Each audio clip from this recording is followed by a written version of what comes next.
Three phase induction मोटरची winding जळाली की नाही, किंवा ही मोटर कोणत्या कंडिशनमध्ये आहे, किंवा ती मोटर बॉडी शॉर्ट वगैरे आहे की नाही, या गोष्टी आपण कशा चेक करायच्या आपण या व्हिडिओमध्ये बघणार आहोत. आपल्याकडे एक 3 HP ची थ्री फेज इंडक्शन मोटर आहे.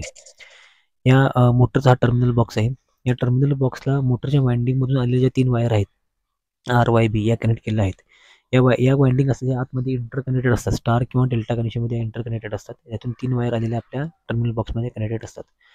आता आपल्याला काय करायचं आहे, आपली ही समजा मोटर समजा जर ओके असेल, जळली वगैरे नसेल, तर आपल्या तिन्ही टर्मिनल्समध्ये आपल्याला कंटिन्युटी दाखवली पाहिजे. किंवा समजा एखादी वाइंडिंग ओपन झाली असेल किंवा मोटर जर जळली असेल, तर या तिन्ही टर्मिनल्समध्ये आपल्याला कंटिन्युटी दाखवणार नाही, किंवा कोणत्याही 2 टर्मिनल्समध्ये कंटिन्युटी दाखवेल आणि तिसऱ्या टर्मिनल्समध्ये कंटिन्युटी दाखवणार नाही, असा विषय होऊ शकतो. तर आपण हे चेक करूया. आपला हा मल्टीमीटर आहे. आपण हा मल्टीमीटर कंटिन्युटी मोडवर सेट करायचा. आणि काय करायचे, आपले मल्टीमीटरचे जे 2 प्रोब आहेत, ते कोणत्याही 2 टर्मिनलला कनेक्ट करायचे आणि त्याच्यामध्ये कंटिन्युटी येते चेक करायची. आता आपण याच्यामध्ये बघतोय की आपण आपल्यामध्ये ह्याच्यामध्ये 2 टर्मिनलमध्ये कुठलीही कंटिन्युटी दाखवत नाही आहे.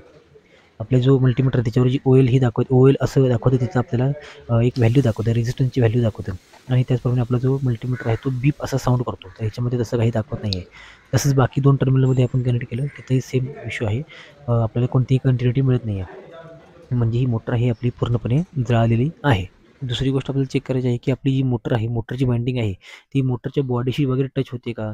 ज्याद्वारे आपल्याला शॉक वगैरे लागू शकतो. तर तेही झालं का आपण चेक करायचं. ते मल्टीमीटरचा एक प्रोब आहे, तो मोटरच्या टर्मिनलला कनेक्ट करायचा, आणि एक प्रोब जो आहे जो मोटरच्या बॉडीला टच करायचा. त्याच्यामध्ये समजा आपल्याला कंटिन्युटी दाखवत असेल, तर आपली मोटर बॉडी शॉर्ट झाली असं आपण म्हणू शकतो.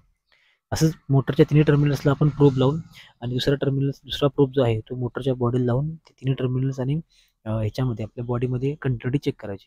जर कंटिन्युटी दाखवत असेल तर मोटर बॉडी शॉर्ट आहे. जर कंटिन्युटी दाखवत नसेल तर आपली मोटर बॉडी शॉर्ट नाही आहे. असे आपण याद्वारे आपण हे चेक करू शकतो. धन्यवाद.